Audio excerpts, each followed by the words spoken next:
Bonjour à tous et bienvenue à ce premier combo du mois d'avril, Max. Le soleil est sorti. Ça sent, je ne veux pas jinxer personne, mais ça sent les séries pour bien des équipes de la Ligue nationale de hockey. Tu as vu mon complément? Comment ça va, Max? Ça va bien, toi, Gonzo. Mais Zach, ça... Écoute, ça... Hier, j'ai fait le saut. Pourquoi? Quand tu es travailleur autonome comme moi, tu travailles de la maison, malheureusement, c'est quelque chose sur quoi je travaille beaucoup, pour être honnête, mais malheureusement, des fois, tu te rends compte en fin de journée que tu n'as pas mis le nez dehors de la journée. C'est vraiment quelque chose que j'aime pas. Mais là, hier, il fallait que j'aille à l'épicerie, je sais pas, aux alentours de 16h. Puis là, j'arrive pour mettre juste mon petit jacket de printemps, puis je regarde sur mon cell juste pour voir la température. Et là, je vois qu'il est écrit sur mon widget, là, sur mon écran d'accueil, j'ai ça. Je vois qu'il est écrit 17. Et pour la première fois de ma vie, j'ai pas cru mon cell. Je me suis dit, menteur. J'ai ouvert la porte, j'ai fait, oh, d'où Jésus, il fait chaud. Pas eu besoin de petit manteau de printemps. C'est, dans quoi, dans 3 semaines, quand le Canadien va affronter les Capitals de Washington. Oh man, moi je suis là à dire que je veux pas le jinxer. Puis regarde je ne crois pas au jinx. Je ne suis pas superstitieux. C'est pas vrai. T'es un goaler, man, t'es superstitieux. Et ça, c'est ça. Bon, ouais, mais moi, j'étais un gardien de but du type Martin Brodeur. Et Fleury. Non, Fleury, il est superstitieux, mais il relaxe, mettons. Ben, il parle à ses poteaux. Exact. En français et en anglais. Non, mais je parle du jour de match. Je veux dire, il est game de te parler pareil. C'est pas Jeff Hackett, mettons. Oui, non. Le pire, c'est que j'ai récemment failli être superstitieux. Ouais. Pour mes quarts de finale de hockey, on avait des nouveaux chandails cette année. Puis on a eu une vraiment moins bonne année. Puis là, j'ai failli dire aux gars dans les GISA, là, on remet les anciens chandails. On remet les anciens parce qu'on s'est rendu en finale l'an passé. Puis là, je me disais, c'est ma gueule. Je suis pas superstitieux. Moi, c'est quoi cette affaire-là? C'est ça, vieillir. T'as-tu gagné? Et voilà. Non, on a perdu 2-1, mais contre une équipe qui nous a rincé à tous les matchs cette année. Ça s'est rendu juste. Fait que c'est une belle progression. Une belle progression. On a fait une belle bataille. Si t'avais mis les anciens chandails, tu serais peut-être encore en vie? Peut-être. Mais c'est quoi? T'aurais été fier de ma performance. Ouais, j'ai été là, all-in, full Brad Marchand, Sam Bennett dans ce match-là. J'ai tout tenté pour rentrer sur leur peau. Brendan Gallagher? Non, mais pour que les gens au moins aient une référence qui soit comme favorable en raison du Canadien, ce qui se passe, la saison de Galley. Puis... Moi, je me vois comme un Brendan Gallagher, mais l'équipe adverse, je pense qu'il me voit plus comme un Brad Marchand, Sam Bennett. C'est ça. Je suis plus haïssable que ça. Là, je comprends la comparaison. Max Lapierre, parce qu'en plus, je fais tout ça avec le sourire. OK. C'est vrai qu'il y avait un sourire qui était dessus. Il était tellement baveux, son sourire. Il était baveux, son sourire. Il a le même sourire encore aujourd'hui. Il a encore le même sourire de baveux. Salutations à Max. Ben oui, salut Max. Grosse émission aujourd'hui, oui, parce qu'on le voit, là, je veux dire, le party est pogné à Montréal, là, 3 victoires consécutives là, au moment de l'enregistrement, puis là, les pourcentages des séries à gauche, à droite, ça fait des rassemblements, le monde veut faire des parties, des ci, des ça, c'est le fun, tu sais. Le printemps arrive, puis Max, on va peut-être faire des terrasses en regardant des matchs du Canadien de Montréal. Tu as parlé des Caps de Washington, est-ce qu'on va revivre 2010 encore une fois à Montréal? Ce serait le fun? Hey, je me souviens pas si on a abordé ce sujet-là ici. Fait que je veux te poser la question, OK? Parce que ça, je l'ai abordé. Mettons que c'est Canadien Capitals. Ouais.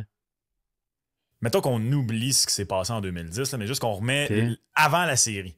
Qui est le plus négligé, le Canadien 2010 ou le Canadien 25? Oh, man. Elle est bonne, hein? Moi, j'étais allé regarder l'alignement au grand complet. Il y avait une bonne équipe en 2010, le Canadien, pareil, là. Moi, je pense que le Canadien 2025 est plus négligé. Sauf que les Capitals de 2010 étaient puissants. Mais hein. Oh, qui était puissant. C'est une bonne question, par exemple. Je pense que je te dirais le Canadien de 2025 en raison du fait que c'est une jeune équipe pareille.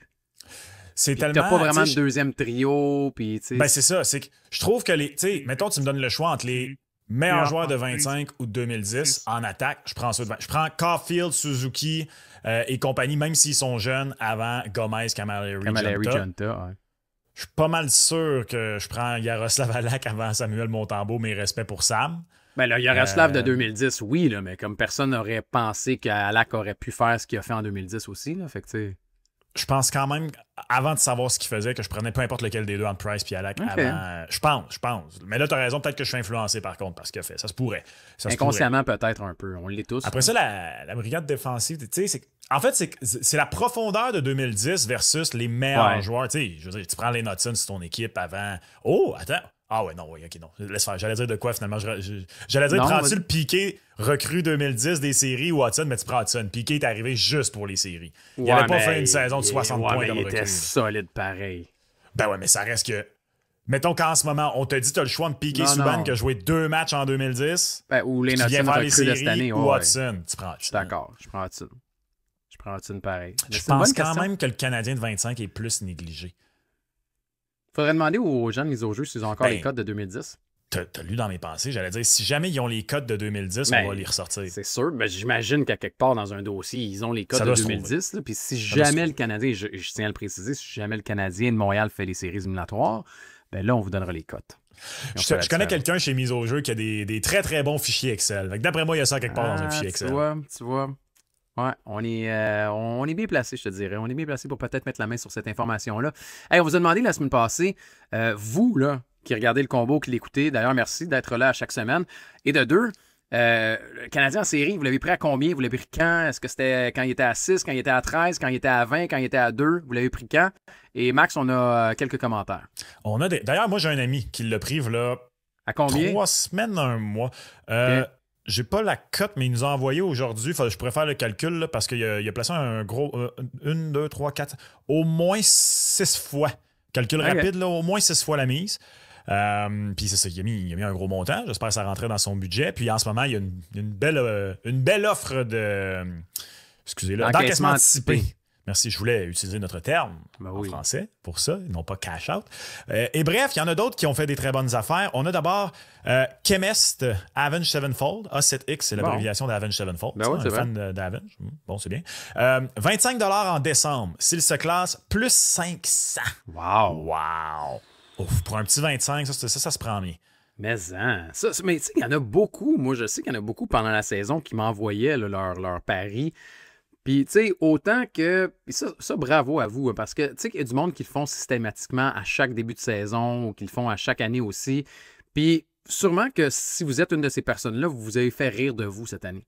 À un moment. Ben oui. Mettons, quand le Canadien de Montréal était dans la cave, là, puis vous avez gardé quand même parce que vous êtes derrière votre équipe, ben là, aujourd'hui, tu sais, quand on voit peut-être l'offre d'encaissement anticipé ou le fait que vous dites non, je vais aller jusqu'au bout, ben c'est peut-être vous qui allez encaisser un bon montant. Alors, bravo à vous d'avoir tenu le coup et d'avoir cru au Canadien de Montréal.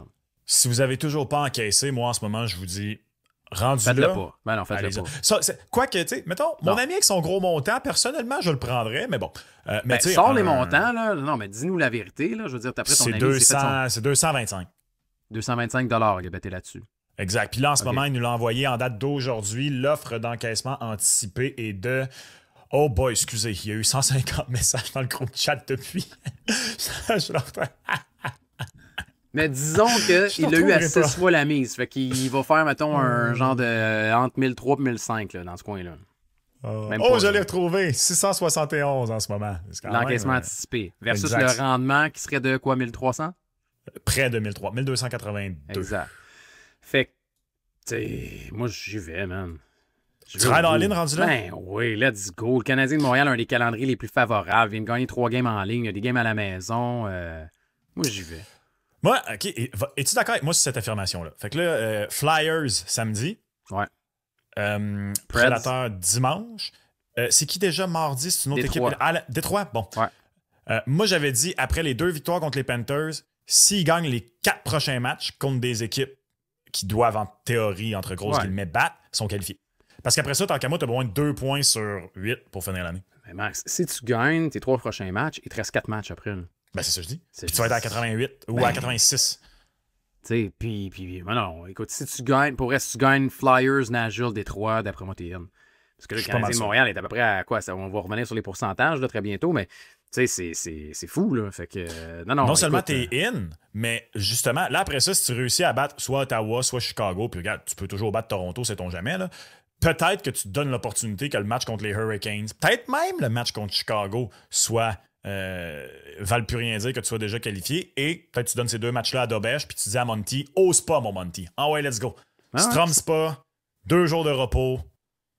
Bonne affaire, tu sais. En même temps, c'est drôle parce que hier, je regardais le classement après la victoire, tu sais, puis je me disais, si les Sens n'avaient pas battu Tampa Bay sans Tkachuk, il y avait même une possibilité que le Canadien sais, pas les rattrape, mais les chauffe. Parce que Ben, si c'est t'enlèves le 2. possible. Non, mais t'enlèves le 2 points aux sénateurs. Les sénateurs, mettons, hier, tombent à 84 points avec le même nombre de matchs de jouer que le Canadien de Montréal, puis le Canadien aurait été à 3 points.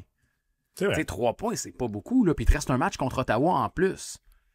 J'aurais aimé ça que le match, en fait, vendredi prochain entre le Canadien et les sénateurs, puis on en parlera vendredi prochain, mais j'aurais aimé ça qu'il y ait une incidence sur le classement, tu sais. Ouais, ben.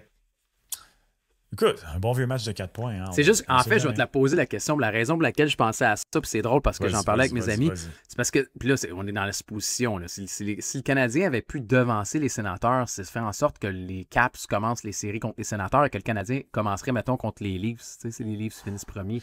Fait qu'une série de premier tour, Montréal-Toronto, man, ça serait fou. Qui gagne s'il y a une série Montréal-Toronto? Ben là, un peu de sérieux. Quoi?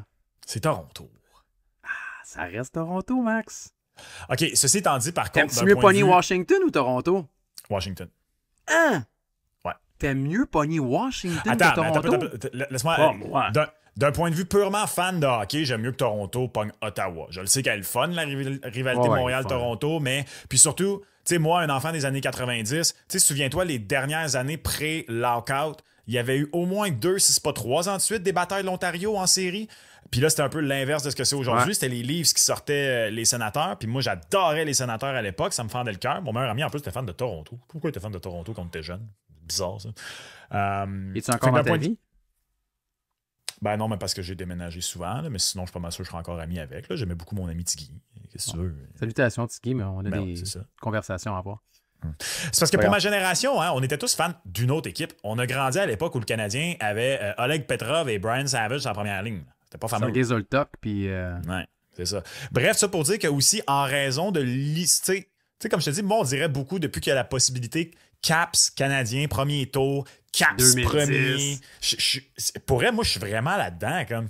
Ben oui, je faisais du chemin. Parce que, tu sais, en fait, je me disais, bon, est-ce que t'aimes mieux affronter Toronto si t'es un partisan du Canadien de Montréal au premier tour, ou est-ce que t'aimes mieux affronter Washington? Moi, je trouve que Washington, ça va être le fun, là, mais c'est une équipe qui est quand même pesante. C'est une équipe qui est lourde, tu sais. Ils ont des gros joueurs. Le Canadien de Montréal qui ont des gros joueurs est moins comme bon. Fait que je pense que le match serait mieux pour le Canadien de Montréal d'affronter une équipe comme Toronto que d'affronter une équipe comme les Caps.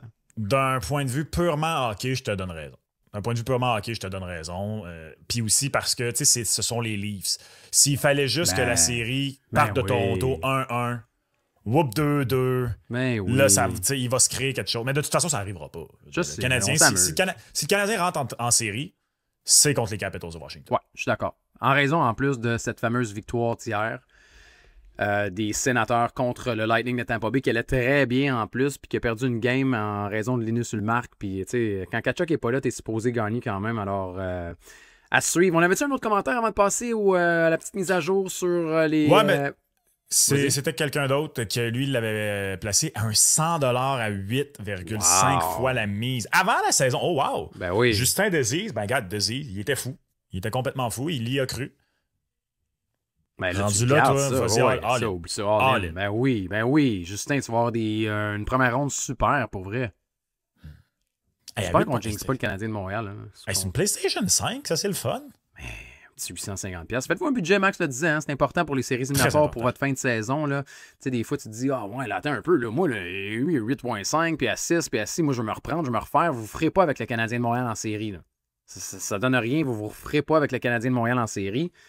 Donc, au pire, faites-vous un petit budget, puis allez-y pour la Coupe Stanley ou allez-y pour les séries éliminatoires. Il faut que ça demeure un jeu. C'est un jeu et du plaisir à travers tout ça, Max. Canadien de Montréal, on le disait, oui, en séries éliminatoires. Bravo à tous ceux qui l'ont pris comme ça. Après la victoire contre les Bruins de Boston, Max, mettons une petite mise à jour. Là, on regarde tout le temps Moneypuck puis Hockey Reference. 55,8% de chances de faire les séries éliminatoires selon moneypuck.com et 64,2% pour Hockey Reference pour la mise à jour des séries éliminatoires. Là, que les deux soient au-dessus de 50 et qu'il y en ait un au-dessus de 60, on va surveiller les matchs du week-end, mais comme je dis, d'après moi, la semaine prochaine, si ça se passe relativement bien pour le Canadien de Montréal, ces pourcentages-là vont être encore plus élevés et surtout surveiller ceux qui pourchassent le Canadien de Montréal, qui ont tous, eux, des pourcentages qui sont plus bas que ceux du Canadien. Justement, parlant des pourchasseurs, si on peut les appeler ainsi, est-ce que Est-ce que je manque de respect à Détroit si. Parce que moi, en ce moment, c'est rendu une lutte à 3. Ouais, Moi, j'ai la coupure. Détroit est sous la coupure. Ça va vraiment prendre une fin de saison extraordinaire des Red Wings. Fait que moi, c'est maintenant une lutte à Montréal, Rangers, Blue Jackets. Puis, veux-tu que j'ajoute un argument encore pire? Vas-y donc. Les Red Wings de Détroit ont le calendrier le plus difficile d'ici à la fin de la saison. Fait que, tu sais, je veux dire, puis, mettons, même Columbus et Rangers, qui sont tes deux suspects, là, j'imagine, là, qui sont là, les pourchasseurs pour Columbus et les Rangers, c'est quand même le 6e puis le 7e calendrier le plus difficile aussi. Fait que c'est deux équipes qui, quand même, quand on regarde les matchs un par un, c'est des matchs, c'est quand même un horaire qui est plus difficile que celui du Canadien de Montréal, parce que le Canadien de Montréal a le 3e calendrier le plus favorable d'ici à la fin de la saison. Mais c'est-tu quoi, ça c'est intéressant parce que j'ai hâte de voir, parce que là en ce moment, le Canadien est assuré de ne pas avoir le bris d'égalité contre les Rangers. Ouais. S'il fallait que les deux équipes terminent à égalité, ce sont les Rangers qui passent. Et le Canadien est juste 2 points devant les Rangers au même nombre de matchs. Fait que j'ai hâte de voir si les Rangers en échappent une puis le Canadien en gagne une, puis là, ils prennent 4 points d'avance. Moi, j'ai comme l'impression qu'on est à un point de bascule où ça va peut-être vraiment changer du côté du Canadien, peut-être après les matchs dans la fin de semaine, si les Rangers n'obtiennent pas les résultats. Mais leur victoire en prolongation, là, c'était quand c'était mercredi soir, le but de Trocheck. Ça a été un gros... Moi, je pensais que le Wild allait réussir à aller chercher cette rencontre-là à un certain moment, puis Trocheck est venu marquer. Là, c'est un but important. Mais tu sais, j'ai regardé entre-temps le calendrier des Rangers, puis on dit qu'il est difficile quand même. Puis ce qui ajoute une couche, je trouve, à la difficulté du calendrier des Rangers, c'est que c'est pas des équipes non plus qui ont terminé leur lutte. Tu sais, t'as quand même 2 matchs contre Tampa Bay. Tampa Bay se bat pour tu te bats pour le premier rang de l'Atlantique, puis on va en reparler tout à l'heure, ou tu te bats même pour l'avantage de la glace pour finir 2e dans cette lutte à 3. Fait que t'as 2 matchs contre Tampa, t'en as un contre la Floride aussi, t'en as un contre les Canes, un contre les Devils. Fait que tu sais, tes 2 matchs faciles, c'est les Islanders puis les Flyers. Fait que t'as pas un calendrier super, puis même les Jackets, c'est la même affaire. Là. 2 fois les Capitals de Washington, 2 fois Ottawa, 1 fois Toronto. Les Jackets, malheureusement, sont en train de manquer de souffle. Pourtant, le retour de Monahan, ça a tellement redonné du souffle. Ouais. Mais tu sais, 3 victoires à leurs 10 derniers matchs. C'est vraiment plate. Mais je pense que c'est une équipe ça a été une saison tellement haute en émotion, tellement éreintante. Je pense malheureux. Puis c'est définitif. Tu sais, surtout ici à Montréal, il y a beaucoup de personnes. Là, je pense de moins en moins, vu que le Canadien s'enligne pour se qualifier pour les séries. Mais tu sais, à date limite des transactions, il y a eu beaucoup de grinçage dedans. C'est pas ça une reconstruction. Fallait quand même vendre Savard, Armia, Dvorak. On va perdre un autre au choix au repêchage, blablabla. Tu sais, Columbus, là, Adam Fantilli a fait des pas de géant dans les 35 derniers matchs.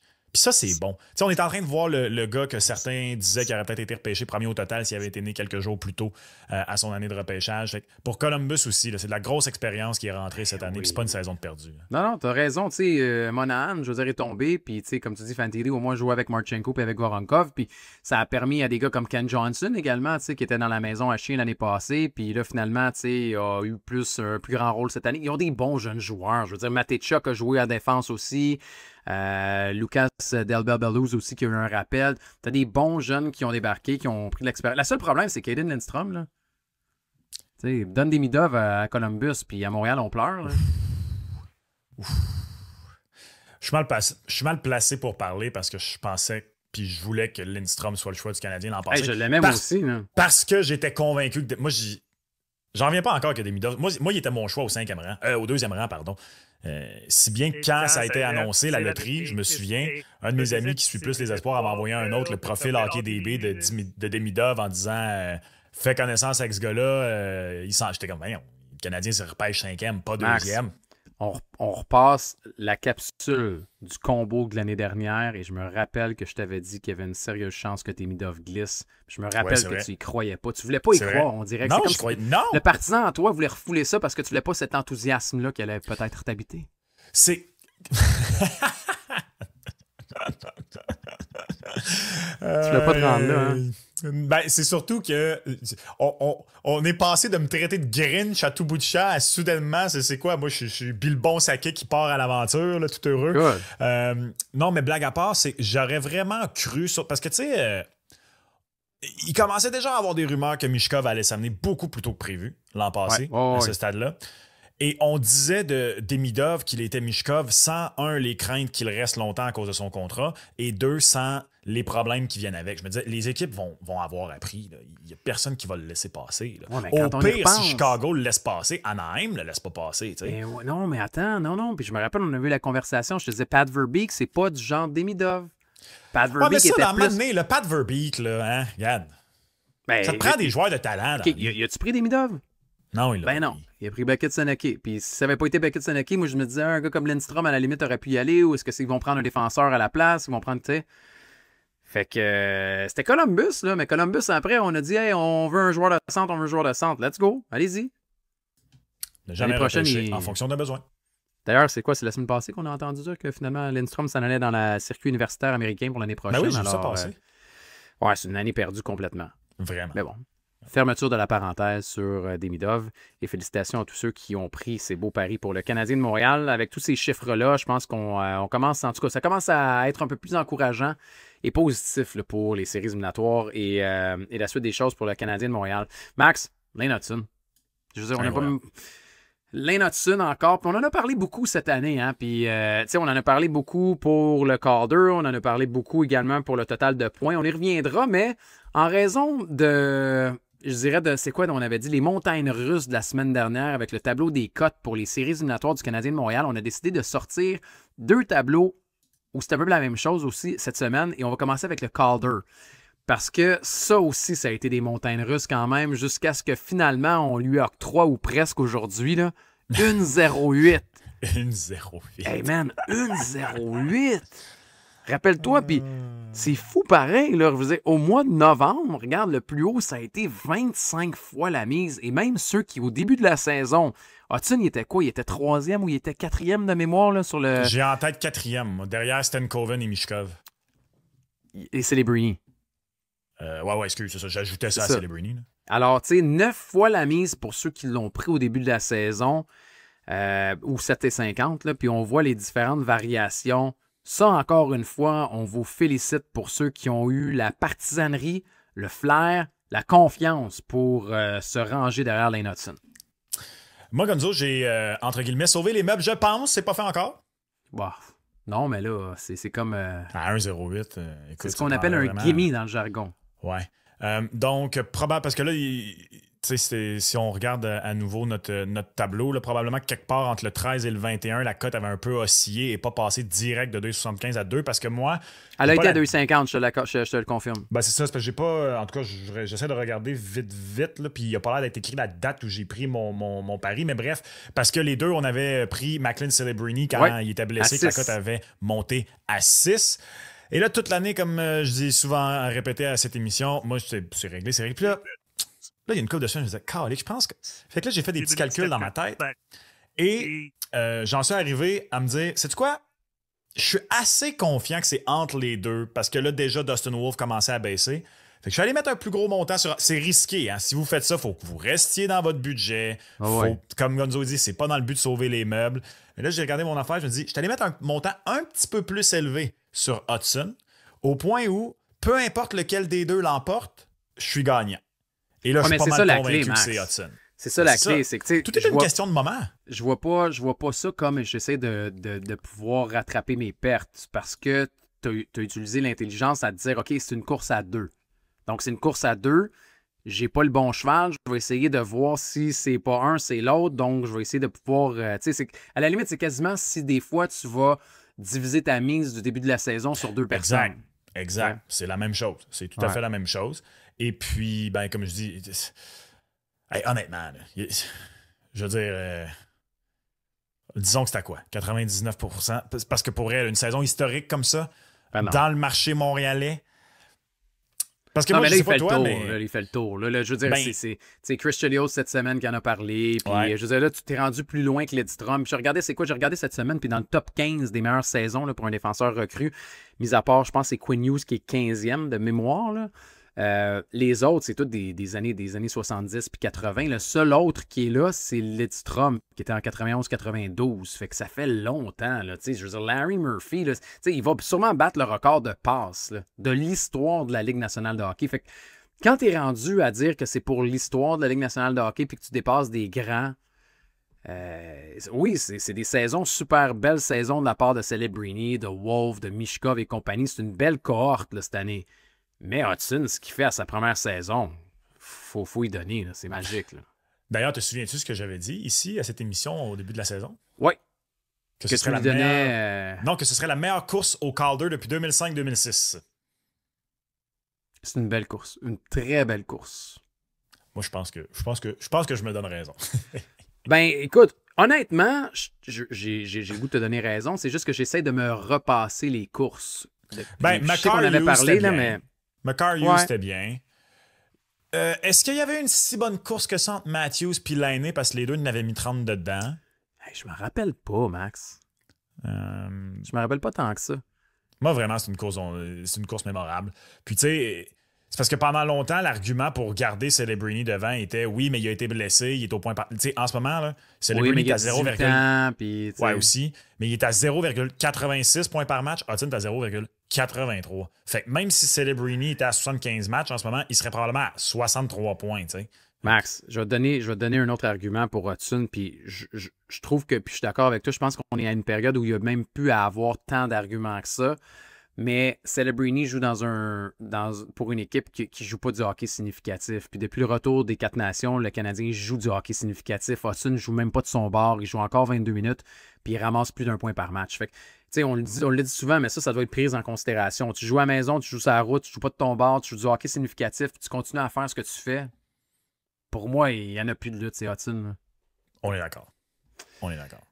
L'autre volet pour Lane Hudson, c'est... Oui, on a parlé du Calder, mais ça, écoute, il faut que je fasse un gros mea culpa. C'est pas un mea culpa en voulant dire que j'avais pas confiance en lui. Hein. C'est que j'essayais de pouvoir modérer les attentes à son égard au niveau offensif.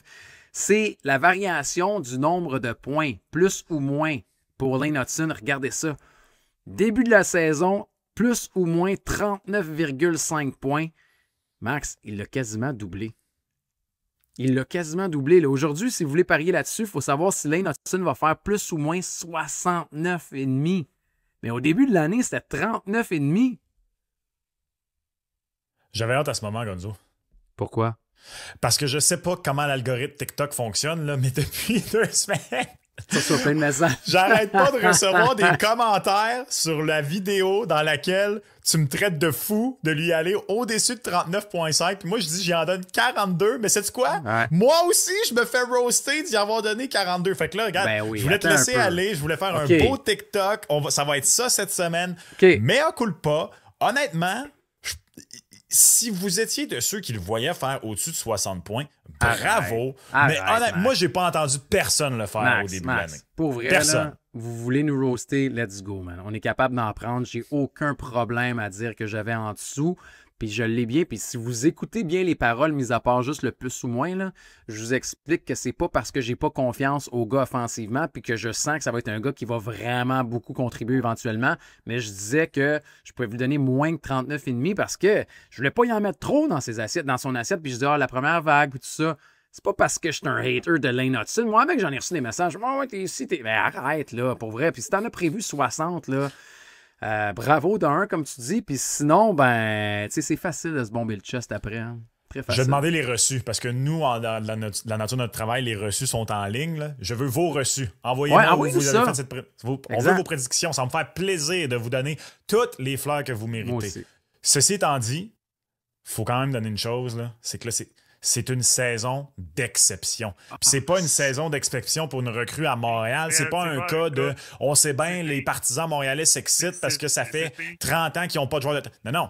Lane Hudson aurait eu cette saison-là dans les 32 équipes de la Ligue. C'est une saison d'exception dans les 32 équipes de la Ligue, incluant Colorado et Vancouver. Même s'ils ont un gars qui l'ont fait il y a 4 ans, c'est pas grave. C'est une saison recrue d'exception. Max, on parle de Larry Murphy, on parle de Brian Leach, on parle de Niklas Lidstrom, on parle de plein de grands défenseurs aussi dans la Ligue nationale de hockey, des Phil Housley, des gars qui ont duré, qui ont perduré dans la Ligue. Quand tu commences dans la Ligue nationale de hockey, dans un gros marché, puis on le disait, là, on a tout dit, là, je veux dire, tu joues à droite, tu joues le temps nombre de minutes, tu joues du hockey significatif.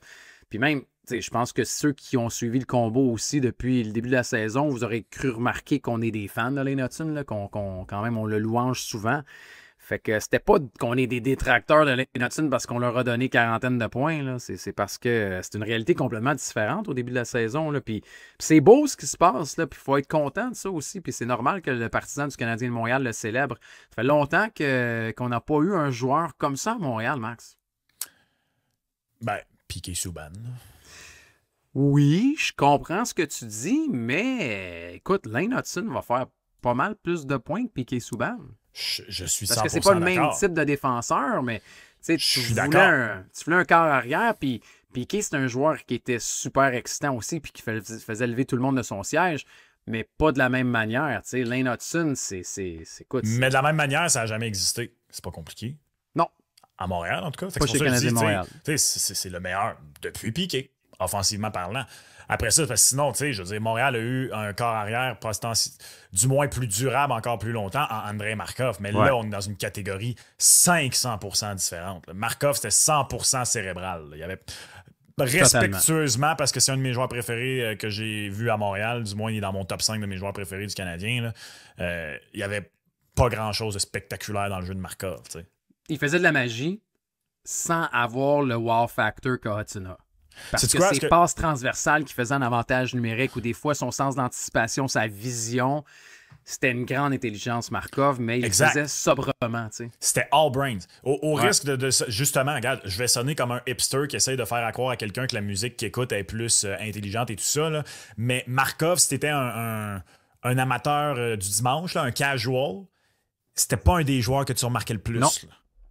Alors que Lane Hutson, tu sais, pour vrai, j'ai quasiment envie de dire que Nick Suzuki, en ce moment, chez le Canadien, est le troisième joueur qu'un amateur du dimanche remarque le plus. Puis je dis ça pas péjorativement, amateur du dimanche. Je veux dire quelqu'un... Je cherche une façon en français de dire un casual. Un amateur...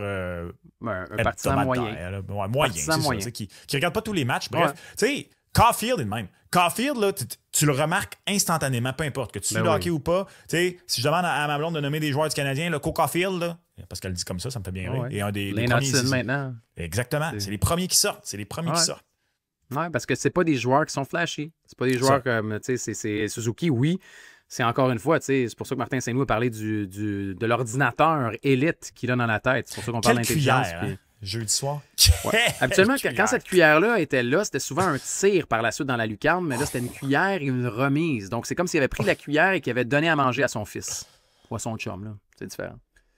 Ouais, parce que si Caulfield est son fils, il l'a eu très jeune. Très, très jeune. Ouais, c'est plus son chum. C'est comme il t'a donné une cuillère. Puis son petit frère. Son petit frère. Tu sais. Puis là-dessus, c'était le 80e point de Suzuki puis le 35e de Cole Caulfield. C'est quand même pas pire. Hey, d'ailleurs, j'ai officiellement une pizza avec ça. Pourquoi? Le over de Suzuki, t'avais pris l'under. Ah, c'est vrai? On avait une pizza là-dessus. Puis le over-under était à 78,5 si ma mémoire est bonne. Ouais, mais là, par contre, faut que c'est le moment où je te sors que moi, j'avais une pizza sur Cole Caulfield versus Patrick Laine. Fait que... Qu'est-ce qui dit que Patrick Laine finit pas avec 15 buts en 10 matchs?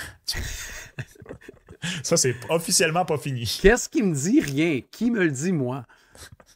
Et toi, j'imagine, et l'ensemble des gens qui sont à l'écoute.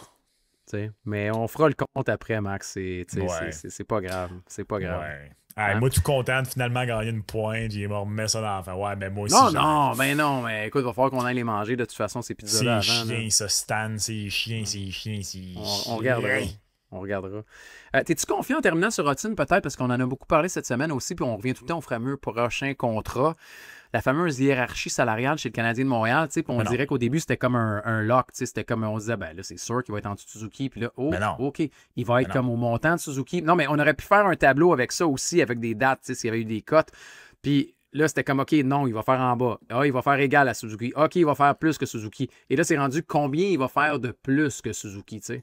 Est-ce qu'il fait en bas de 10? Est-ce que Kent Hughes est capable de faire de la magie pour le ramener le plus proche possible? Puis c'est ce qu'on va vouloir faire chez le Canadien de Montréal. Puis en même temps, Lane Hutson n'a pas un tempérament ou une personnalité super exubérante où il va vouloir tirer la couverte de son bord.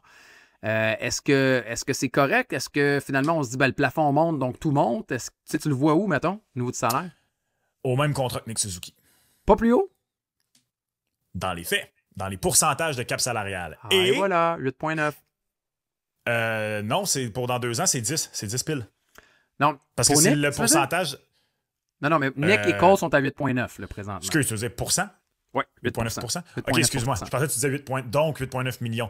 Fait que le pourcentage de Nick Suzuki, parce que c'est ça qu'on regarde tout le temps, à la première année de contrat, combien t'occupes, ça va être l'équipe. En tout cas, ben, c'est sûr que ça, on a établi un estimé. L'estimé est à 10 millions par année. Puis d'ailleurs, ce serait aussi le même contrat que Quinn Hughes. Je suis allé vérifier. Sauf que Quinn Hughes l'a signé pour moins longtemps, ceci étant dit. Oui, il a signé 6 ans. Il a signé 6 ans, Quinn Hughes. Et autant Makar que Hughes, Avalanche et Canucks les ont laissés jouer la deuxième année avant de signer. Attends-tu la deuxième année avant de signer Hudson ou tu y vas tout de suite? Non. Moi, c'est pas ça. Mais non. Il a brûlé une année. Là, le 1er juillet, let's go, là, on signe ça tout de suite. Là. Moi, je pense que... Parce que c'est ça, ta deuxième année. Lui, il reste un an à raison de l'année qu'il a brûlé. Là. Il reste juste une autre année à 950. Fait qu'à partir du 1er juillet, tu peux le signer, let's go. Là. Exact, mais c'est ça. Hughes puis Makar, c'était la même chose. Ils avaient fini une saison, brûlé une année. Ils ont fait tout ce qu'ils ont fait recrue, mais ils n'ont pas signé tout de suite. Ils ont signé l'été d'après. Ils ont signé après la dernière année. Makar a signé au début de l'été. Puis Quinn Hughes, souviens-toi, il avait signé Quinn Hughes, je me rappelle. Oui, Quinn Hughes, c'était quasiment, je me rappelle, à Vancouver, on disait est-ce qu'il va être là ou pas. Là. Exact. Mais Makar, je m'en souvenais pas. J'étais sûr que Makar, on l'avait signé tout de suite. Makar est pas. Il a fait un peu comme Caulfield. Si ma mémoire est bonne, là, il est pas devenu agent libre avec restriction. Ils ont signé quelque part en juin, mettons, à la fin de la saison. Adam Fox, lui, il avait pas brûlé d'année de contrat. Il a fait ses 2 premières années. Il a gagné le Norris à sa 2e année. Puis ils l'ont signé comme. Ils ont pas fait tout de suite, mais mettons en novembre ou de quoi de même, ils l'ont signé. Ouais.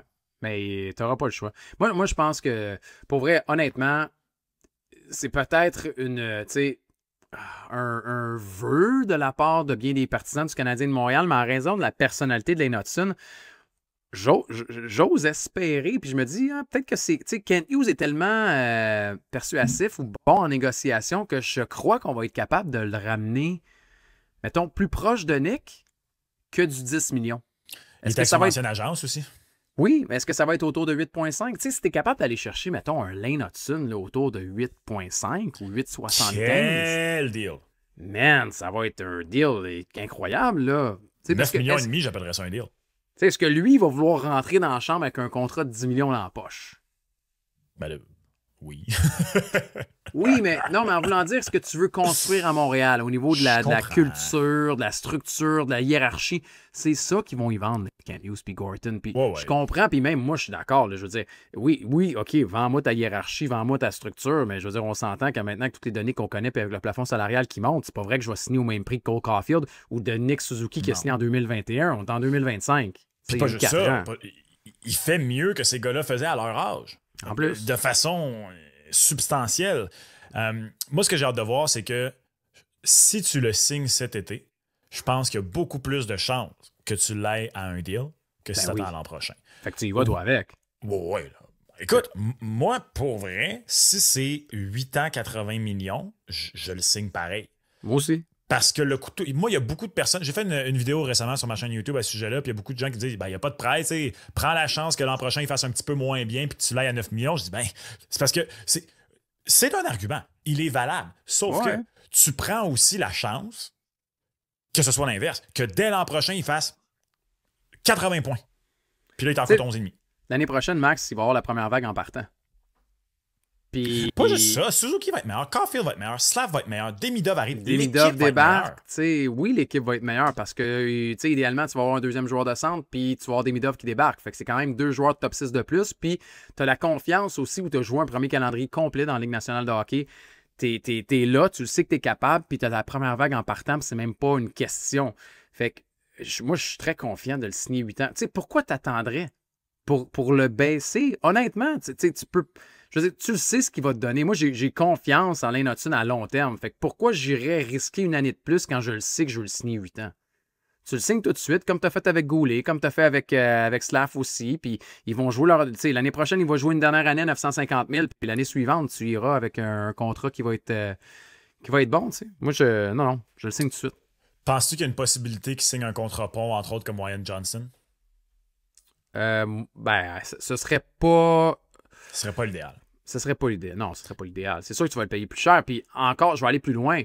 Si tu fais ça, tu risques de peut-être influencer la prochaine étape de ta hiérarchie salariale. Puis je pense tout de suite à Demidov. Même si c'est 2 joueurs complètement différents. Si tu es capable de le garder le plus possible proche de Suzuki puis Caulfield, peut-être qu'éventuellement, Demidov, tu vas pouvoir l'avoir à un meilleur prix aussi que si tu donnes 10 millions ou plus déjà à Hudson. Ouais. Je comprends qu'on aille là tout de suite, mais tu sais, dans le C'est cas loin. de Demidov, je veux au moins lui donner une chance d'arriver puis faire quelque chose. Je sais, mais on mais c'est quoi, j'aime déjà mieux. Projette, ouais, je sais. Non, mais dans le cas de Demidov, je trouve déjà ça plus légitime que justement, tu sais, moi j'ai reçu beaucoup de commentaires sur ma vidéo de ben là, si tu donnes 10 millions à Hudson, à Reinbacker va vouloir comment? Même pas un sujet de conversation qui commence par jouer des matchs. Là, attends, mais les gens n'étaient pas d'accord. Parce qu'on en a parlé cette semaine à la radio également. Puis le sondage de mémoire, là, je pense que c'était pour le 10 millions. Là, je pense que c'était au-dessus de 75% des gens qui étaient prêts à donner 8 x 10. Ben, moi, ça date quand même de 2-3 semaines. Mais là, c'est parce que je prends les commentaires que j'ai vus de l'autre côté. Là, mais non, majoritairement, les gens sont prêts à y aller. Ben oui, tout le monde capote sur Lane Hudson de toute façon. Là, fait que c'est normal. Max, Ovechkin, au moment de l'enregistrement, il lui en manque 3. On sait qu'il y a un pari qui était disponible sur le Mise au jeu plus et miseaujeu.com. Il est encore disponible. Il a été modifié un petit peu parce que finalement, le nombre de buts est pas mal plus haut maintenant. Là, ça vaut presque plus la peine et on regarde le nombre de matchs et les adversaires contre qui Ovechkin ils vont affronter. Plus ou moins pour Ovechkin? Plus. En partant, dépendamment, vous allez peut-être écouter ce balado samedi, dimanche, lundi, je peut-être c'est déjà fait, ouais. Moi, je pense qu'il marque minimum 2 buts contre les Blackhawks vendredi soir. T'as-tu vu la cote vendredi soir pour les 2 buts? Non. C'est possiblement la cote la plus basse que j'ai vue cette année pour 2 buts. Ouais. Guess là. Essaye de deviner. Pour 2 buts? Pour 2 buts. Ben là, je t'ai donné un indice là, en disant ça, mais 2 buts. 4,50. 4,25. Oh!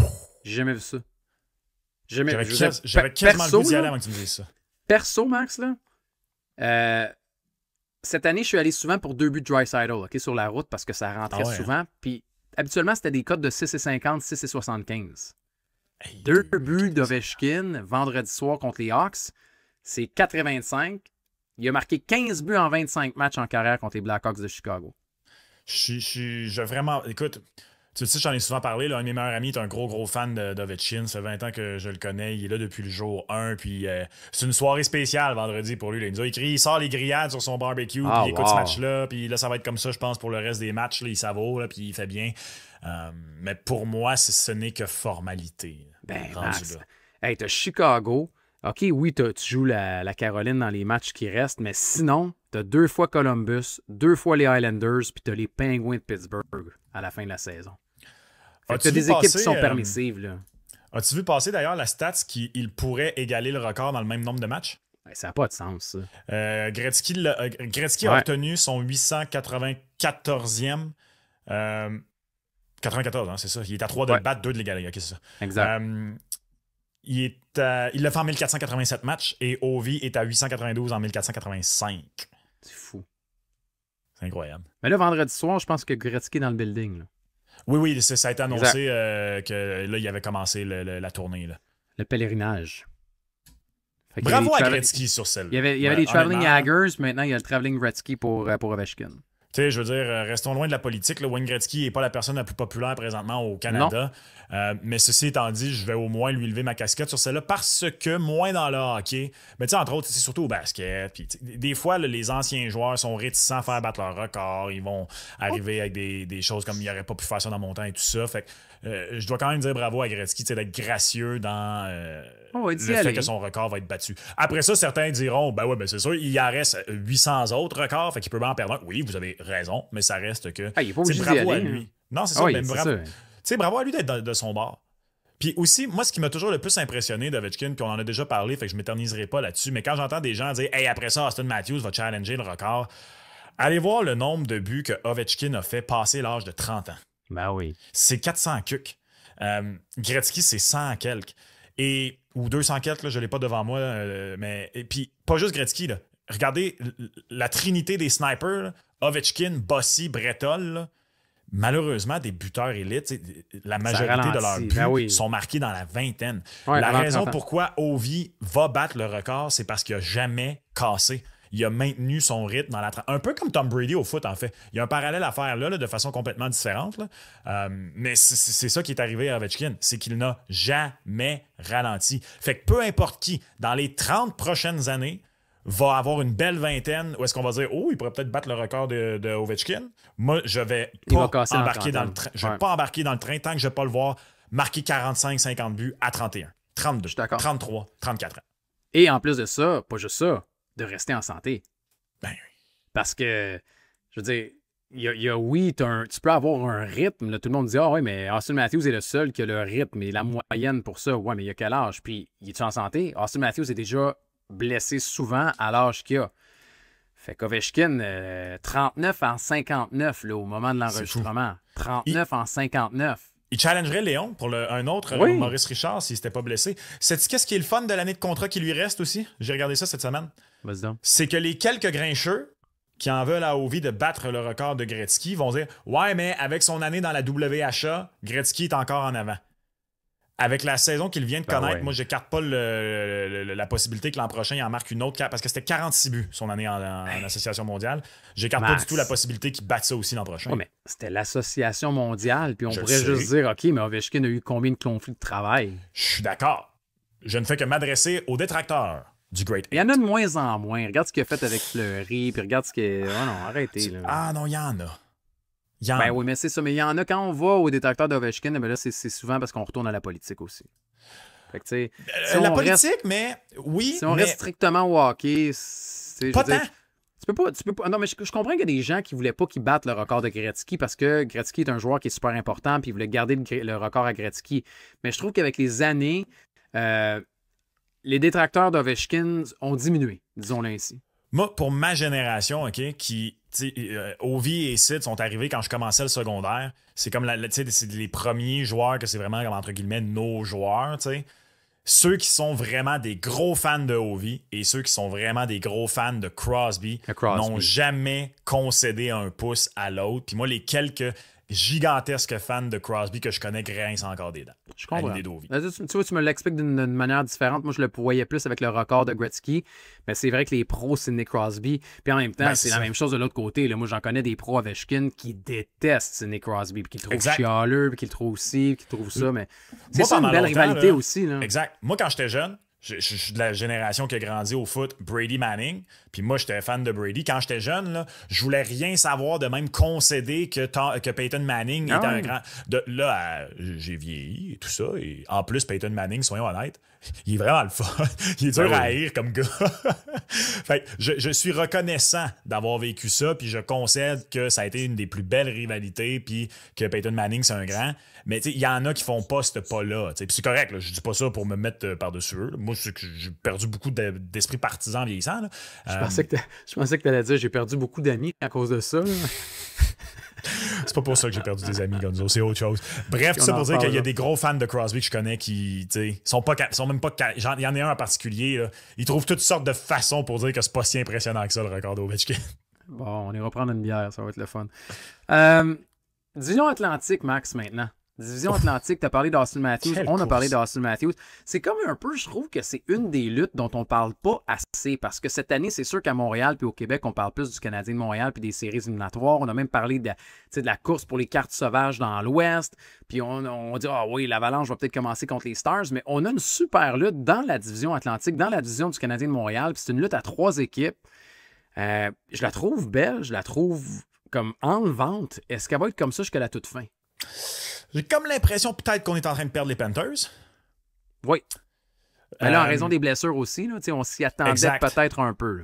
Exact. Puis regardez les cotes. 1,45 Toronto, 3,75 Tampa, 7 Floride. C'était pas comme ça avant que Toronto batte la Floride. C'était-tu jeudi ou mercredi? Ça, j'ai comme un blanc de mémoire. Dans le 2-2 avec Bobrovski, c'était mercredi. Mercredi, bon, le lendemain du match de Canadien. Ils l'ont fait. Barkov n'était pas là mercredi là, contre Toronto. Exact. J'ai posé la question sur mon compte Instagram cette semaine, là, puis c'était Tampa, l'équipe qui a été choisie à la majorité pour remporter la division, devant Toronto et Tampa, Floride, loin derrière. C'était quelque chose sans comme les cotes ou avec les cotes? Avec les cotes. C'était quelque chose comme 45% Tampa, 30%, 25% Toronto, puis ce qui restait, la Floride. Puis honnêtement, là les Leafs ont pris un ascendant. Là, la défaite de Tampa contre les Sens fait mal. Ouais, c'est celle-là qui a fait mal, je te dirais. Ouais. Je pense que je continue avec Tampa pour gagner la division. Nonobstant les cotes, Ah ouais, non, moi, Ouais. les cotes. La cote est vraiment belle à 3,75 parce que je trouve que, tu sais, d'un, t'as quand même des matchs directs, là, tu sais. Ben, c'est ça. Je disais, Tampa Bay joue contre Toronto une fois, joue contre Le la 9 Floride une avril. fois, tu sais. Ouais, ils ont un match chacun aussi contre ça. Puis, tu sais, Toronto a un calendrier qui est un peu plus difficile que celui de Tampa Bay, pareil. Tu sais, quand je regarde Toronto, t'as Caroline, Tampa Bay, Floride. Tu sais, t'as du Canadien, t'as du Jackets, t'as deux équipes. Tu sais, sinon, Tampa Bay, ben, tu sais, t'as 2 fois Buffalo, puis 2 fois les Rangers. Tampa et Toronto s'affrontent mercredi prochain, donc le 9 avril. Et Toronto, ça va être dans un 2-2 en Floride. Donc Panthers mardi, Lightning mercredi. Si Tampa reste à 3 points de Toronto jusque-là et que dans ce match-là, Tampa a l'opportunité de se ramener à 1 point de Toronto, il va rester 4 matchs à Tampa après ça. Même chose pour Toronto, 4 matchs chacun. Moi, écoute, honnêtement, je continue avec Tampa. Ben, moi si je me disais, OK, si j'ai une équipe à choisir présentement avec les cotes qu'on voit, c'est sûr que je prends Tampa parce que les livres à 1,45, ça vaut pas la peine. J'aime mieux risquer pour aller chercher du 3,75, 3 points derrière quand on regarde les calendriers et l'effectif, que d'aller mettre des billes sur Toronto que juste 3 points d'avance. Ouais. T'sais, le risque versus le rendement, on en parle souvent, mais quand on regarde le risque versus le rendement parmi les 3 équipes, je trouve que c'est Tampa Bay qui est la plus belle cote. Là. On est d'accord. Tout à fait d'accord. Totalement. On verra, mais... T'as fini ton lavage, Gonzo? Ouais, tu l'entends? En haut. T'entends-tu les kids avec, non? Je me posais la question, je me c'est quoi que j'entends, puis là j'ai allumé, c'est la chanson de la. C'est la fameuse chanson de la laveuse. On a tous la même laveuse, ouais? Ben, on a tous des chansons de laveuse, là. Exact. Moi, je peux te la chanter si tu veux, je la connais par cœur, ma chanson de laveuse. Vas-y donc, voir. On n'a pas la même laveuse. Non. Moi, ce qui est le fun, c'est que ma blonde, vu qu'elle a l'oreille. Ah ouais, hein, c'est celle-là, toi. Ouais. Moi, vu que ma blonde a l'oreille absolue, elle peut la jouer au piano, notre tune de laveuse. En plus, donc elle la joue. Caroline, ça vous fait souvent du lavage pour que ça presse dans la tête, là. Ben là, c'est un verre d'oreille. Ouais, c'est un verre d'oreille. C'est ça le but aussi. Je cherche encore le bouton pour enlever la chanson sur ma laveuse. Ah ouais, hein? Ouais, c'est autre chose.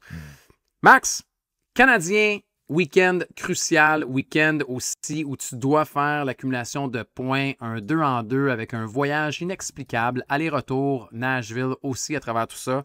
Samedi, les Flyers à la maison, dimanche à Nashville contre les Preds. C'est 2 équipes qui ne jouent plus du hockey significatif. On va commencer avec samedi, les Flyers. Les Flyers qui ont battu le Canadien de Montréal lors de la dernière rencontre. C'était le premier match après le congédiement de John Tortorella. Depuis, ils ont gagné leurs 3 matchs, les Flyers. Tu vois quoi pour cette rencontre? Est-ce que tu y vas pour le Canadien de Montréal? Oh, ouais. J'ai des hésitations à y aller pour le 1.5 même. Parce que le Canadien là, est rendu largement favori à 1,6 contre les Flyers. Le 1.5 à 2,60, là, il me parle. C'est une belle cote 2,60 par exemple. C'est parce que j'ai beaucoup aimé le match du Canadien contre les Bruins jeudi soir. Pour vrai, là, il m'a impressionné. Particulièrement en deuxième période. J'ai trouvé qu'en première, oui, Swayman a été très très bon, mais même Montgomery n'a pas fait face à un volume de tir si élevé. Mais les 2 gardiens ont été les vedettes de la période. Puis je me disais, ça a l'air du genre de match là, que Boston va marquer le premier but. Puis non, le Canadien est arrivé, a pris les Bruins à la gorge en deuxième période, a pris son avance, n'a plus jamais laissé revenir dans le match. C'est un match qui m'a impressionné. Je pense qu'on va avoir en tête la défaite contre les Flyers de l'autre fois, l'humiliation. Ah ouais. Je vais peut-être. Canadien gagne. Canadien gagne, Max. Mais je te pose la question. Monty Dobèche? Oui. Admettons que Dobèche joue samedi. En fait, non, je vais te le dire. Moi, à mon avis, ça va être Montembeault samedi à la maison contre les Flyers. Moi aussi. D'ailleurs, le Canadien de Montréal, 7-0-1 à la maison depuis la reprise.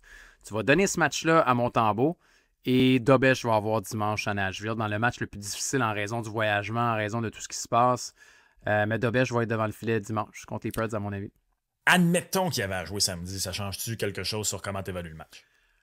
Non. Moi non plus. Mais je vais avec Sam. Je vais avec Sam Montembeault. Il est à la maison. Puis le Canadien de Montréal, là, tu peux pas perdre 2 matchs de suite contre un adversaire qui est plus dans le portrait. Là. À la limite, exact. déjà là, on le dit souvent, là, c'est difficile de battre un adversaire, le même adversaire 2 fois en une semaine. tu peux pas te faire battre 2 fois en une semaine contre les Flyers. Là. Oui, ils ont changé de coach. Oui, c'est une meilleure équipe, à mon avis, que les Bruins de Boston. Là. Je le disais, moi, pour vrai, les Bruins là, de jeudi, là, c'est possiblement une des pires équipes contre qui le Canadien de Montréal a joué cette année. Là. Mis à part Swayman, il n'y avait rien qui se passait chez les Bruins de Boston. Fait que je prends le Canadien de Montréal. Le 1,65 n'est pas super. D'ailleurs, la cote contre les Bruins pour le Canadien, c'était la plus petite cote de la saison à 1,55. Sais-tu quoi? Je l'ai pris quand même. Ben, moi, je l'ai pris à la régulière, tu vois. J'ai pris le Canadien à la régulière. Ouais, puis c'était autour de 1,8. Moi, je suis allé juste pour la cote bonifiée avec le petit Rocket, surveiller la fusée. Là. Je me suis dit, écoute, tu veux les Bruins jouer récemment? C'est horrible. Pour vrai, c'est horrible défensivement. Je veux dire, ça n'a pas de bon sens. On donne la rondelle, on n'est aucune structure. C'est pas. Mais tu vois, là, il y a 1,65. Donc, on donne un petit peu plus de respect aux Flyers. Moi, je prends le Canadien de Montréal. Le 1,65 m'intéresse. Sinon, je prendrais le Canadien à la réglementaire. Puis, let's go à Montréal, un samedi soir, et ça va bien, la confiance et tout le reste. Pour le 2,60, qui est une belle cote, je serais game d'y aller pour le 2,60. Sais-tu quoi? Jeudi soir, j'ai pris Caulfield pour marquer un but, donc ça a été rentable. Je vais revenir avec une grosse cote. Je vais oser le moins 1,5. Ce sera Canadien moins 1,5. Voilà, c'est réglé. Et voilà, tu vois. Sinon, un petit pari de joueur, je prendrais peut-être une petite passe pour Suzuki. Parce que c'est pas beaucoup, puis j'aime bien la passe parce que souvent, tu sais, là, on regarde puis on se dit, bon, le point est pas payant là, pour Suzuki, puis à la limite, même si on montait à 1,5, je serais pas prêt à prendre un 1,5 parce que c'est Suzuki, c'est pas Draisaitl ou McDavid. Es-tu capable d'aller à 90, Max? S'il y a 9 en 7, non, mais s'il y a 9 en 7, il va faire 90 points. Fait que s'il veut aller pour le plateau, puis j'y vais avec la passe parce que souvent la passe est pas mal plus payante que le point parce que c'est un peu plus niché. Puis, fait que j'irais pour une passe pour Nick Suzuki. Qu'est-ce qui est le plus probable? 70 points de Lane Hudson ou 90 de Nick? Hudson a besoin de 8 points, Nick a besoin de 9 points? 9. Je te dirais Nick. Moi aussi. Je te dirais Nick en raison des différentes responsabilités, puis... Mais Hudson, je veux dire, tu sais, Hudson, oui, mais tu sais, oui, il est troisième pointeur, là. Avec les points d'hier, c'est quoi? C'est rendu 29 en 19, Il est à égalité au deuxième rang depuis la confrontation des 4 nations avec, là, j'y vais de mémoire, je ne l'ai pas devant moi, mais... C'est Kucherov et Ince. Kucherov, Ince, il y avait un autre joueur, me semble, avec eux, mais devant cette eux, semaine, c'est il était Robert troisième. Thomas. Peut-être Thomas, oui, il a fait 2 passes, je pense, Thomas, au dernier match. Thomas est à 30. Thomas est à 30, puis au moins Ince, Kucherov, Suzuki sont à 29. Puis là, je peux aller vérifier en 2 secondes. Mais cette semaine, il était troisième derrière Kucherov et Ince. Mais là, Thomas est dans le portrait aussi. Là, fait que, tu sais, mettons qu'il est top 4 depuis la reprise des 4 nations là, dans la ligue. Il n'y a personne d'autre, finalement. Triple égalité au deuxième rang. Suzuki a le brin d'égalité parce qu'il y a 11 buts. Là, mais... ouais. On s'entend. Ça, c'est juste. C'est quoi? C'est Kucherov, puis la triple égalité, c'est Thomas ou c'est le contraire? Thomas est premier? Non, Thomas est à 30. Thomas est premier. Puis après ça, triple égalité, Suzuki, Kucherov, Ince. C'est fou, tu sais. Fait que je prendrais une passe pour Nick Suzuki. Ou sinon, on peut prendre une passe pour Lane Hudson. Là, c'est tout le temps bon aussi. Là. Puis il a été blanchi au dernier match. Là, fait qu'on sait que les Flyers sont capables d'être généreux. Là, fait qu'une passe pour Lane Hudson, ça pourrait être très bon aussi. Oui. Petite passe en avantage numérique, c'est réglé. Ouh, ouais, je l'ai pris cette semaine. C'est plate, j'ai pris contre Boston à 2,90. Je me dis, tu sais, les Browns ne sont pas super en désavantage numérique en plus, mais finalement, c'est pas rentré. Nashville, le Canadien ramasse 4 points. Mettons, Nashville, dimanche, t'es à Nashville, on sait qu'ils... Eux, d'ailleurs, je veux dire, ils l'ont échappé solide, le Nashville. Ça va pas bien à Nashville. Puis, tu dis, OK, peut-être qu'en fin de saison, les joueurs offensifs voudraient garnir au moins leurs statistiques personnelles, mais pas en tout, là, ça va pas bien avec les Preds. Là. Le Canadien nous a tellement habitués à des défaites qu'on n'attend pas. Mais c'est quoi, j'ai avec la victoire pareil. Là, je pense pas, par contre, que je vais oser le pari parce que je m'attends à ce qu'il soit favori dans un 2-en-2 sur la route. J'aime pas ça. Ah, je pense pas qu'ils vont être favoris. Tu penses qu'ils vont être favoris sur la route? Ils vont être favoris contre Nashville. Parce que Nashville joue pour plus de 500 là, à la maison. C'est vraiment sur la route où Nashville a de la misère. Là. Je pense que je regardais cette semaine, je pense que j'ai vu, c'est comme 9 victoires en 30 et quelques matchs là, pour Nashville sur la route. Mais à la maison, ils jouent pour plus que 500. J'allais devant moi, sont 9-25-5 sur la route. Tu vois? Je pense quand même sais-tu quoi? S'ils sont négligés ou proches d'être négligés, exemple à 1,90, je vais prendre la victoire. Moi, je pense que le Canadien ramasse 4 points en fin de semaine, Max. Ouais. D'où Jésus. Ouais, tu dois aller chercher les 4 points. Tu dois aller chercher les 4 points. À la limite, là, si tu vas chercher 3 points, c'est correct, mais tu as besoin d'au moins 3 points sur 4 dans le week-end pour le Canadien de Montréal. C'est des adversaires prenables ou c'est des points où tu dois absolument aller chercher et emmagasiner ces points-là. On est d'accord. On est d'accord. Au risque de me répéter, si tu vas chercher les 4 points, tu es à 85. Moi, je pense que le chiffre magique, c'est 88. C'est en excellente position. Le Canadien ramasse des points. Est-ce que le CF Montréal, maintenant, qui est allé chercher un point la semaine dernière, in extremis avec Marco Donadel, maintenant, qui est le coach, mission impossible ou presque cette fin de semaine avec Columbus et Wilfrid Nancy? 7,75. C'est la plus grosse cote, là. 7,75, la cote du CF Montréal. Et je n'ose pas, Max. Je te le dis tout de suite. Sais-tu qu'est-ce qui est surprenant du côté de Nashville? Pas de Nashville, excusez, de Columbus. Columbus? Une victoire en 3 matchs à domicile. Une victoire avec une défaite 2-0. Ouais, c'est pas grave. Non, C'est pas- c'est je- pas grave. J'ose pas le 7,75. Pas du tout. J'ose même pas la nulle à 4,75. Moi non plus. Tu sais? Malheureusement, je vais même aller plus loin que ça. Mon combo du week-end sera un combo mi-figue, mi-raisin. Mi-Grinch, mi-Cindy Loubou. Non, tu vas prendre Canadien puis le Crew Exact. Canadien, victoire, juste victoire. contre des Flyers. Contre les Flyers, victoire du crew. C'est mon J'aime ça, combo, par exemple. c'est mon combo Grinch et Cindy Lou. OK. Veux-tu que je te donne mon combo d'abord? Vas-y donc. Je t'ai construit un combo Ovechkin, moi. Oh! Ouais, un combo vendredi soir contre les Blackhawks de Chicago, Capitals, Ah, c'est Ovechkin. bon, ça. C'est pas payant pantoute, OK? Les Capitals, là, vous allez me dire, bon, ils sont à la maison, c'est contre les Blackhawks, c'est normal. Je prends les Capitals moins 1,5, donc les Capitals par 2 buts. J'annexe à ça un but d'Ovechkin et je prends en plus de 3,5 buts pour Washington. Donc, Washington va marquer au moins 4 buts parce que Chicago a donné au moins 4 buts dans 5 de ses 6 derniers matchs. Fait que je me dis, ils sont à la maison, 4 buts, c'est correct, je suis game avec ça. Ouais. Je prends un but d'Ovechkin parce que je l'ai dit, il en a marqué 15 en 25 matchs en carrière contre les Blackhawks. Ouais, Et j'aime je ça. dis que c'est une victoire de Capitals par 2 buts. Puis ça vous donne une cote de 2,60, je crois. C'est pas une grosse cote, par exemple. Pour un trio, non, mais. Mais il n'y a pas beaucoup de risques. Tu sais, j'ai diminué le risque un peu quand même. J'ai envie de dire que le plus gros risque, c'est presque le 1,5. Parce que. Chicago que les- tient ça serré. Ouais, puis dernièrement, les Caps, tu sais, il y a eu des petites blessures ici et là, devant le filet. des défaites. Des défaites. Fait, c'est peut-être c'est la chose qui me fait le plus peur dans ton combo, parce que le reste, j'embarque. Ouais, moi, j'embarque dans le tien aussi. J'aime Ouais, beaucoup Canadien Flyers, victoire du Canadien et coup de Columbus. Ouais, ça, pour vrai, j'embarquerai avec un plus gros montant que mon combo, même Max.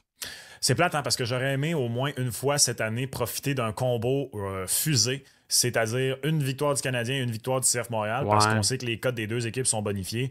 Malheureusement, tant que le CF joue pas à la maison contre un adversaire prenable, vous ne me verrez pas y aller du côté du CF. Je suis désolé, mais il faut ce qu'il faut. Ouais. Il y en a souvent des bonifiés au baseball, sinon, si vous voulez y aller. Tu sais, mettons, tel gars va frapper un coup sûr et un point produit ou des combos même match comme ça sur des paris de joueurs. Fait que allez-y pour des paris de baseball sinon. D'ailleurs, on pense quoi des bâtons des Yankees? Ben, je trouve ça beau. Toi? Oui? Ouais, je trouve ça beau. Je trouve ça le fun. Moi je suis pour l'avancement. Tu sais, je veux dire, de toute façon, c'est légal. Là. Je veux dire, c'est un nerd qui a fait ça. Là. Je veux dire, c'est pas... Ah, ça, on aime ça. Ben ça, on oui, aime ça. man. J'aimerais que ce nerd arrive avec la même technologie au golf, mais à la place, c'est justement, moi, vu que, contrairement aux joueurs professionnels, je frappe jamais à la même place, j'aimerais que tout sauf le centre de mon driver soit le meilleur point d'impact bonifié pour Peut-être qu'il y aura des torpedos, des clubs torpedos bientôt. Tout Max. sauf le centre, là, tout autour, là, let's go. J'aimerais ça qu'on mette des torpedos aussi sur les allées de bowling parce que c'est des quilles, là, on s'entend, ces battes-là. Ah oui, c'est vrai. J'aimerais frapper avec un torpedo pour voir comment on se sent sur le point de contact. Ouais, Peut-être un jour. Mais pour ça, il faut être constant sur son point de contact. Ouais. Et il faut se faire un budget aussi. Ah, ça, c'est le plus important. Ça doit coûter cher, un torpedo. C'est pas dans mon budget. Je sais pas. Ouais, je vais me c'est sûr que renseigner. oui, là. C'est sûr, ça coûte cher. Mais ouais, tout coûte cher, Max, en 2025. Tout coûte cher. Alors, vous faites un budget, hein? Vous respectez votre budget, vous allez faire un tour sur le Mise au jeu plus et miseaujeu.com pour vos paris du week-end et pour vos paris en vue des séries éliminatoires. Et essayez pas de vous refaire. Là. Ça reste un jeu. Là. On s'amuse, nous aussi, au combo. Ben, amusez-vous, vous aussi. Hein? Tout est bien dit. C'est bien dit, Max. Ouais. Je te souhaite un bon week-end, Max. Pareillement, il annonce-tu beau? Ouais. J'ai pas regardé, il fait beau. Non, c'est de la pas pluie. Bord en bord. Ah, c'est bien plat, tiens. C'est vrai? Je te casse un party, ouais. Samedi, pluie, dimanche, un peu éclairci. Moi, je suis en tournoi au Jeu de Montréal en fin de semaine avec mon gars, de toute façon. Fait que... Pendant un instant, je croyais que t'allais dire je suis en tournée. Je suis moi aussi qui s'en va. Ouais, je suis en tournée. Samedi, je suis à Varennes. Vendredi, je suis à... Non. Mais non, je suis en tournoi, donc je serai dans l'aréna en fin de semaine. Bonne tournée. Je te souhaite un beau week-end de pluie, Max. Merci. Et des victoires du Canadien de Montréal. Ouais, splendide. Yes. Okay. Bon week-end à vous à la maison. On se reparle la semaine prochaine. Bye bye.